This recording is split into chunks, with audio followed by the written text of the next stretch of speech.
Hello friends, this is Aftab Haider और आप देख रहे हैं आफ्ताब स्पीक्स।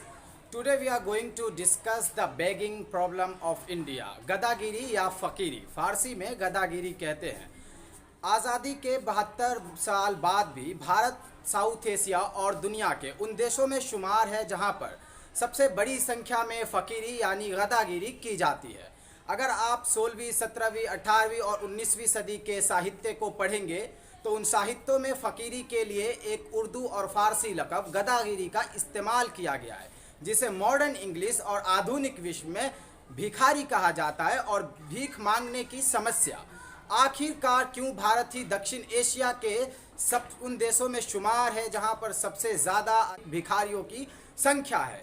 हमारे समाज में भिखारियों को भीख के तौर पर बहुत सारी सामग्री देने की प्रथा चलन में रही है, परंतु कभी समाज के तबके द्वारा और कुलीन से लेकर निम्न तबके के द्वारा इस विषय इस मुद्दे पर जरा भी चिंतन नहीं किया गया कि इस भिखारियों की समस्या और इसका उद्गम केंद्र कहाँ है। उद्गम केंद्र का मतलब होता है आखिर समाज का वो कौन सा ऐसा हिस्सा और ऐसे कार्य हैं जो समाज में भिखारियों को पैदा करते हैं। भारत के तमाम धार्मिक स्थलों, मंदिर, मस्जिद, गुरुद्वारा, गिरजाघर और अनेक अन्य धर्म के धार्मिक स्थलों के आगे पीछे चारों तरफ भिखारियों की लंबी कतारें होती है।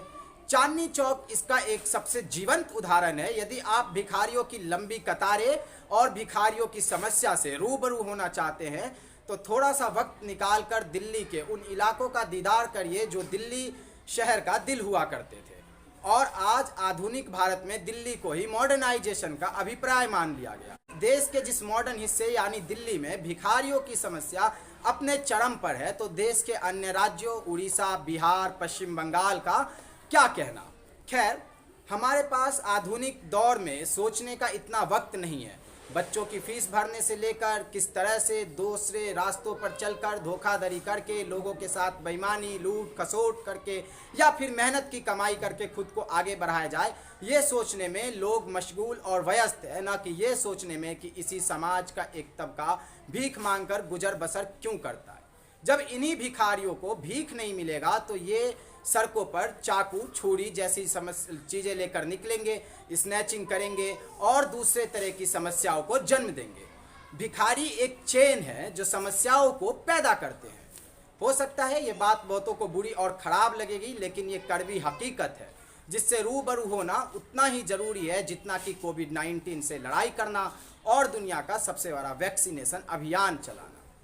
ना तो कभी मीडिया ने आपको ये सोचने के लिए वक्त दिया और ना ही ये सोचने को विवश किया कि भिखारियों की समस्या का प्रमुख कारण क्या है। ये 70 सालों में ब्रिटिश दौर से लेकर आज तक की हुकूमतों की आर्थिक नाकामियां, समाज में जो अमीर और गरीब की खाई बांट दी गई और बढ़ती गई, उसी खाई ने भिखारियों की एक समस्या को पैदा किया और ये भिखारी अमीरी और गरीबी के बीच में एक पुल की तरह है। वही पुल जिसका आर्किटेक्चर का श्रेय पूरी तरीके से सरकारों को, लोकतांत्रिक सरकारों को दिया जाना चाहिए।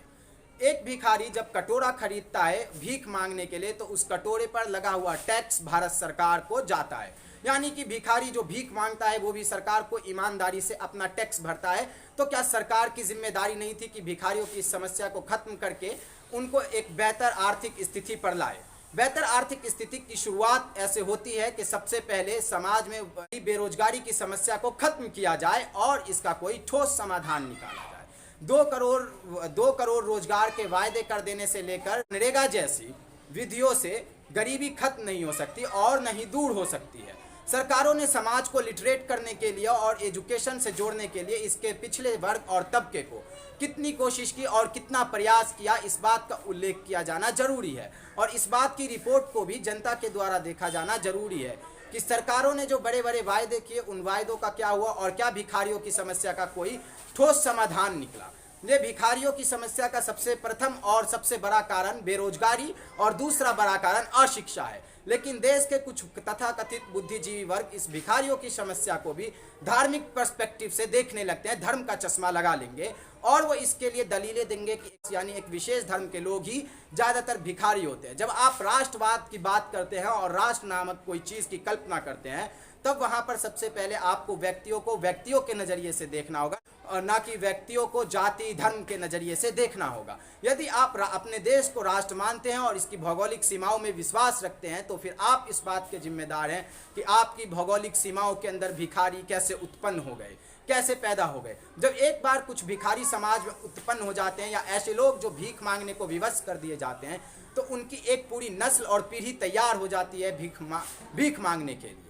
वो इस तरह से कि भिखारी जब खुद को आर्थिक रूप से पूरा असहाय और बेबस पाता है तो वो अपने बच्चों को अच्छी रहन सहन की व्यवस्था, जीवन शैली और शिक्षा नहीं दे पाता। इन शिक्षा के अभाव में उसके बच्चे भी उसी पेशे को अपनाने पर मजबूर हो जाते हैं और वो भी नशे की लत में, चोरी और स्नैचिंग के फंस कर रह जाते हैं और इस तरह से वो अपने विकास को अवरुद्ध कर लेते हैं या सरकार द्वारा एक प्रायोजित तरीके से उनके विकास को अवरुद्ध कर उनको भीख मांगने पर विवश कर दिया जाता है। तमाम तरह की सरकारें आती है, लोकतांत्रिक चुनाव होते हैं विधानसभा से लेकर लोकसभा तक के चुनाव में, लेकिन क्या आपने कभी किसी पार्टी के मैनिफेस्टो में देखा कि रोजगार को प्राथमिकता दी गई हो? क्या आपने किसी राजनीतिक पार्टी के योजनाओं में देखा हो कि भिखारियों की समस्या पर कोई गहन विचार विमर्श करके कि जो भिखारियों की बढ़ती समस्या है उसका समाधान क्या है और किस तरह से इसको रोका जा सकता है? हाँ, अगर आप रास्ते पर चल रहे हैं और आपके सामने किसी भिखारी ने हाथ फैला दिया तो आप मानकर चलिए कि 1947 के बाद से उस व्यक्ति ने कभी भी बेईमानी, लूट खसोट और चोरी डकैती का सहारा नहीं लिया। अगर वो चोरी डकैती या लूट खसोट का सहारा लेता तो राजनीति में होता या तो संसद के किसी ब्राउन मेज पर बैठा तालियों से मेज को थपथपा रहा होता। भिखारियों की समस्या के लिए जितनी सरकार जिम्मेदार है उतना ही समाज जिम्मेदार है, क्योंकि हम स्वार्थ में अपना अधिकाधिक फायदा चाहते हैं और चाहते हैं कि दूसरों के हिस्से को भी हड़प लिया जाए।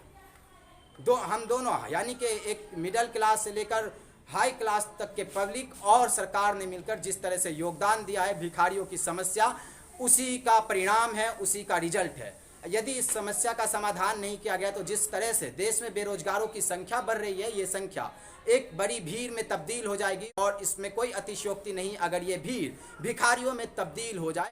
इन भिखारियों को देश में अच्छा जीवन उपलब्ध कराने के लिए और इनकी जीवन शैली को सुधारने के लिए जरूरी है कि सरकारें और समाज दोनों मिलकर ठोस कदम उठाए और इस क्षेत्र में कार्य करें और पूरी ईमानदारी से कार्य करें। हालांकि ईमानदारी शब्द को भारत की राजनीति के क्षेत्र से हटा दिया जाए तो बेहतर है। धन्यवाद।